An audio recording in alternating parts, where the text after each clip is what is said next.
today we're gonna go ahead and add these rear carbon mud guards. It goes really good with this piece right here from Extreme Online Store. All you'll need is a T15. Really easy. 2 bolts in here, one right here and another slightly above. The way you'll know which one it is this insert with the bottom nose sticking inward. Slides right in there. You're gonna connect the piece like that. You'll see how it fits. You'll guide the holes. Very easy. You'll go ahead and remove the 2 T15s. My adapter didn't fit in there with my whole wrench, but I broke it loose enough to take it out. And we'll test fit this one, see how we like it. We get it going, and that's all. Before it's even in, I kind of put my bolt already through just to make sure that these holes could fit the bolt, and then we're gonna slowly tap it in, then tighten it down.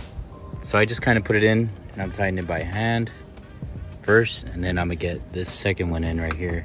Just gotta feel where it is since you can't actually see it. You can see the bolt where it's going, but you just gotta make sure it gets in the hole, slowly tighten it, and then you'll use your tool. See, now it won't back out. That's how I know I got it. Get it at least about 2 turns in.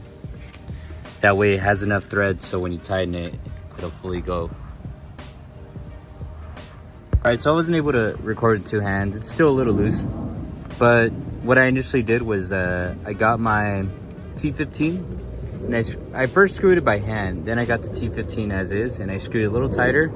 May or may not fit with your actual wrench, so just make sure you do it hand tight, as this piece, you know, with vibration, it can fall off. That's it.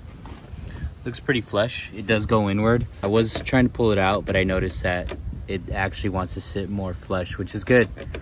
And it wants to sit right with that line. You could loosen it and tighten it and adjust it, like if you want a better fitment. And then also I believe it does come with some 3M tape. Now we're gonna do the same to the other side. All right, they're out. One right here and right here. You can see it a little better.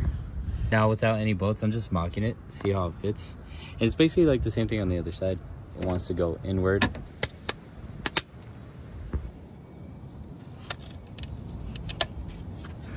Just gotta make sure it sits in there pretty good. Make sure you have it tightened as much as you can, but you still might have some play up here, as this carbon piece wants to go inward. So what I'm gonna do is I'm just gonna put 3M in the back, and I wanted to sit right, so it's gonna be at a weird angle for me. That's how it wants to mold. It wants to go inward on my driver's side.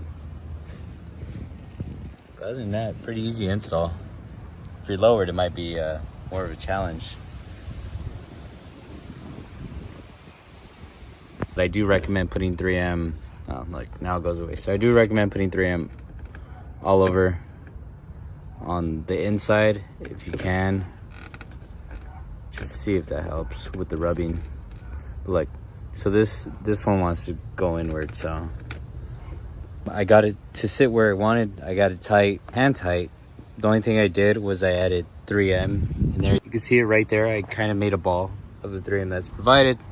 Covered in there, as well as right in there you can slightly see it, and then in here as well. It was touching my paint. Far you can't really notice. I'm gonna trim it later with an X-Acto knife. That's how it looks. Nice. Goes really well with the piece. There's the exhaust from Extreme Online Store as well. The rear carbon trim as well. Looks good. Just a reminder, you know, each carbon is different, so one side might be different from the other one. I had challenges on my driver's side compared to my passenger, so that 3M tape really came in handy. As well, another recommendation, if you don't want to do 3M tape as well, is you could get the holes and trim them out a little bit oval shape, so you can slide it more towards you, the viewer, giving yourself more of room to slide it out, because this carbon just wanted to go inward. So I went and corrected that, and it looks pretty good.